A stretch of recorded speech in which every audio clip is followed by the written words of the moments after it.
Hello students, let us understand another interesting topic which is demand and its types. बच्चों को अभी भी demand समझ नहीं आ रहा है, ये हमारा एक क्विक रिवीजन है. Okay, exam point of view HSC board 2025. So desire, demand is equal to desire plus ability to pay plus willingness to pay. ये हमारे डिमांड का एक फॉर्मूला है. तो डिमांड का सिंपल, डिजायर का सिंपल मतलब क्या है? डिजायर आपके अंदर एक इच्छा होनी चाहिए वो चीज खरीदने की, अंदर चाह होनी चाहिए, दिल से ऐसा फील होना चाहिए कि वो चीज मुझे खरीदनी है. दैट इज डिजायर, है ना. मेरे अंदर एक इच्छा है, मेरे अंदर एक एक वो है कि मुझे वो चीज चाहिए, पूरे दिल से मैं चाहता हूँ वो चीज खरीद सकूं. अगर इच्छा ही नहीं हो तो आप कभी भी किसी चीज की डिमांड नहीं कर सकते. तो desire is a first step. Desire के बाद आता है एबिलिटी टू पे. एबिलिटी यानी मेरी कैपेसिटी होनी चाहिए पे करने की. अगर मेरी कैपेसिटी नहीं है, सिर्फ मेरी इच्छा है, तो पॉसिबल नहीं है. मेरी डिजायर भी होनी चाहिए और साथ में क्या होनी चाहिए, मेरी एबिलिटी. एबिलिटी यानी मतलब मुझे फील भी हो रहा, मतलब मेरे पास कैपेसिटी भी होनी चाहिए पैसे भरने की. एंड प्लस विलिंगनेस टू पे. विलिंगनेस टू पे, अगर मेरी इच्छा नहीं हो पे, मतलब मेरे खरीदना चाहता हूँ पूरे दिल से, राइट, प्लस मेरे पास कैपेसिटी भी है पे करने की, लेकिन मैं इच्छा नहीं रखता पैसे पे करने की, तो भी वो डिमांड नहीं बन सकती, राइट. सो विलिंगनेस यानी क्या है, मेरे पूरे दिल से इच्छा होनी चाहिए कि जो पैसे मेरे पास है वो मैं पे करने की इच्छा रखता हूं. तो that is demand is backed by desire plus ability to pay plus willingness to pay. और ऐसे भी बोला जाता है that all demand are backed by desire. सारी डिमांड सब पहले डिजायर ही होती है, ठीक है, लेकिन सारी डिजायर डिमांड नहीं बनती है.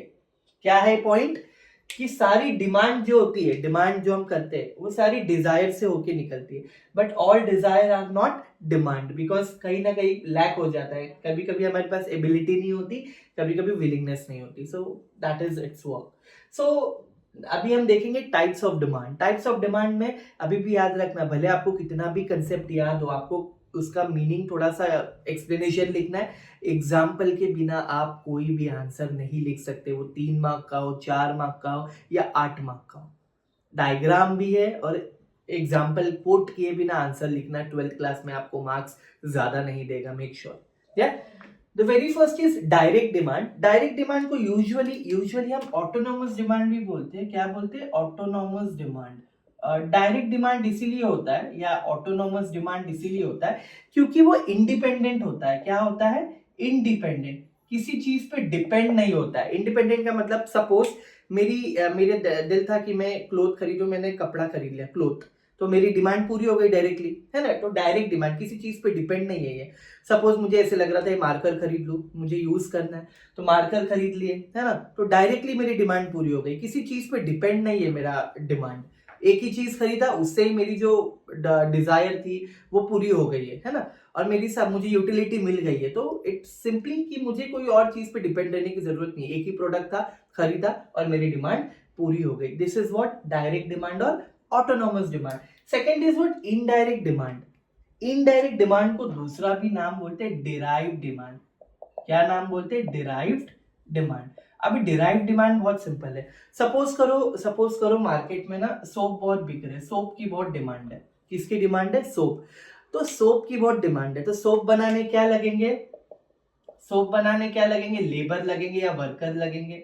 बराबर, लेबर लगेंगे या वर्कर लगेंगे. तो सिंपली मींस सोप की वजह से किसकी डिमांड बढ़ रही है? सोप डायरेक्टली बढ़ रहा है. सोप की डिमांड डायरेक्ट है मार्केट में. एक सो एंड सो सोप आया जिसकी मार्केट में बहुत डिमांड है, पर वो सोप बनाने क्या लगेंगे? वर्कर. तो वर्कर की डिमांड कैसे हो रही है? सोप की वजह से हो रही है, बिकॉज ऑफ सोप. तो क्या डिमांड हो गई? Indirect demand. Because of soap there is a demand for labour, है ना. तो इसको कौन सी डिमांड बोलते हैं? डिराइव्ड. किसी एक चीज की वजह से दूसरी डिमांड आती है. दैट इज इनडायरेक्ट डिमांड और derived demand. Third is joint demand. कौन सा डिमांड है? Joint demand. जॉइंट डिमांड को एग्जाम में कॉम्प्लीमेंट्री डिमांड भी बोलते हैं. क्या डिमांड बोलते हैं? Complementary demand. अभी कॉम्प्लीमेंट्री डिमांड क्या होता है? बहुत सिंपल सी बात है. देखो, सपोज आप कोई चीज ले रहे हो, उसकी वजह से दूसरी चीज की भी डिमांड आ रही है ना.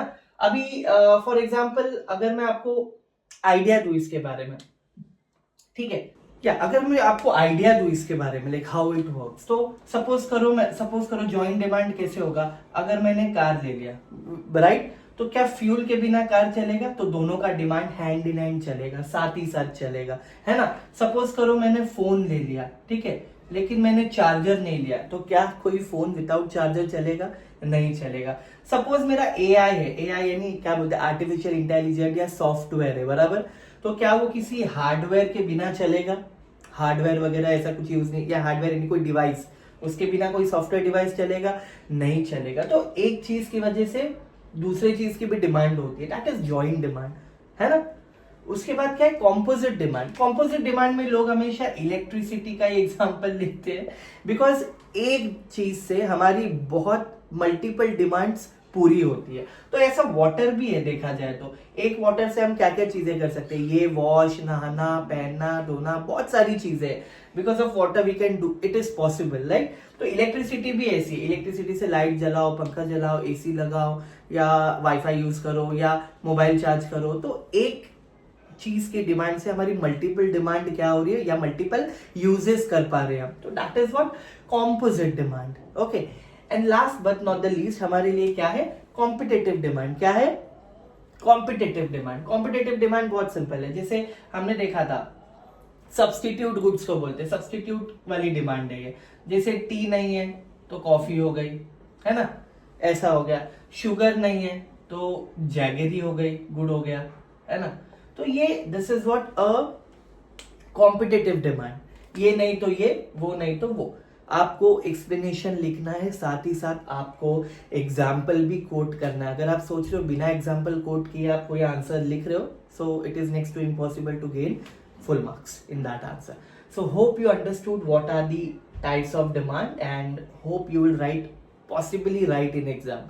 और साथ ही साथ डिमांड का फॉर्मूला लिखो एग्जाम में, जब आप टाइप्स ऑफ डिमांड वगैरह आंसर लिख रहे हो, तो it will create a good impact on a paper checker, तो शायद आपको अच्छे मार्क्स मिलने की पॉसिबिलिटी ज्यादा हो। सो विद दिस हमने ये आंसर कंप्लीट कर लिया है and hope you understood. So let's meet in next video, till then best of luck for exam, bye bye.